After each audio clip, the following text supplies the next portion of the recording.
Bagyong Pablo, umatake na naman. 5-all, Pablo ulit. Wow, solid back-to-back points. Patuloy na tumitindi ang lakas at galing ng bagyong humagupit ngayon sa Premier Volleyball League na si Myla Pablo. Pablo.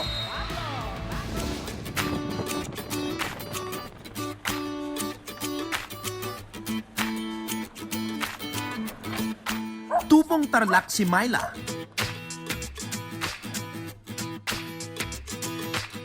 At pangsyam siya sa 10 magkakapatid na nakahiligan din noong maglaro ng iba't ibang sports.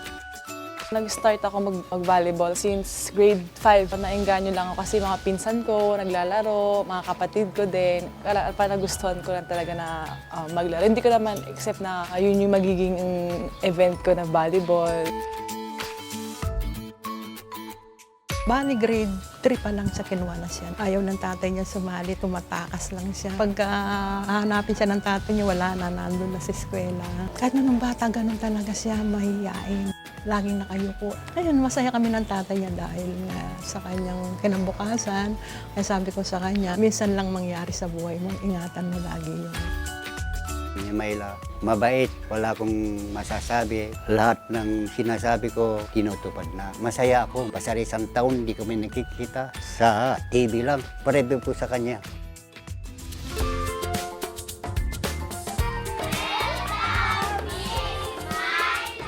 At kamakailan lang ay binalikan namin kung saan siya nagsimula. Sa Mabini Elementary School. Teacher ko po ng grade 5. Dito po ako nag-elementary po and then nakita ko po yung mga teacher ko po since grade 6 po. Thank you very much for visiting us. Isa kang karangalan ng Mabini, Herona, Tarlac. At sa St. Rose Tarlac, ang kumbentong pinanggalingan niya noong high school. Pag gusto yung makita yung school ko po, pero sa labas lang. Pag may mga kasalanan kami, pinapapunta na kami dito, lagi. Kami nila Gail and Reggie Morido.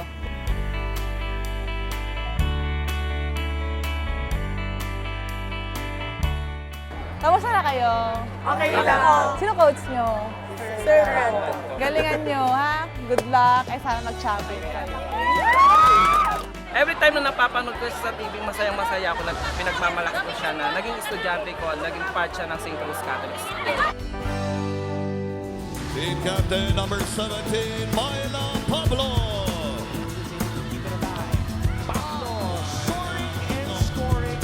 Nag-iba ang mundo ni Myla nang mapunta siya sa Maynila para maging student athlete ng National University. Nung una ayaw niya, kasi ayaw niya sigurong malayo. 2 beses pumunta si Coach Francis para suyuin siya na bumalik ng NU. Nasuyo naman ni Coach Francis ng pangatlong balik niya.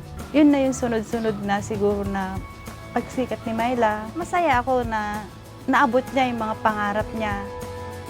Kung saan nakapagtapos siya sa kursong marketing. Sobrang happy kasi lahat ng paghihirap ko sa training and then sa pag-aaral ko, ayun, natupad naman. Ako yung tumutulong sa family ko ngayon. Parang, kahit alam mo, kahit pag hirap ka na, parang gano'n, parang mas namibigay mo lang yung gusto nila. Gano'n. Ay, gusto ko talaga is FA talaga. Parang ang sarap kasi po, di ba, parang iba-ibang lugar ang pupuntahan mo. Sabi ko talaga, after volleyball ko, mag-aaral ako ng palatendan. Hirap naman ng pasa. Pablo.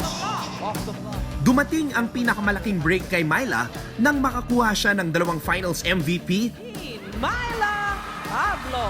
at 3 kampyonato para sa club team ng Lady Warriors. Kung hindi man kayo makapag-champion sa UAP, parang doon ako bumabawi sa mga club team. Ayun nga, like, nung hindi ko na yung UAP ko, iniisip ko talaga na hindi, siguro kaya hindi ko na pa-final for yung team ko, siguro kulang pa ako. Parang sa feeling nagkaka-award ka kasi lahat ng paghihirap mo, na-apply mo sa laro. Tinutulungan po ako ni Sir Anthony, mga boss Pepe, hindi po ako pinababayaan. Kung ano yung kailangan mo, ibinibigay po talaga nila sa akin.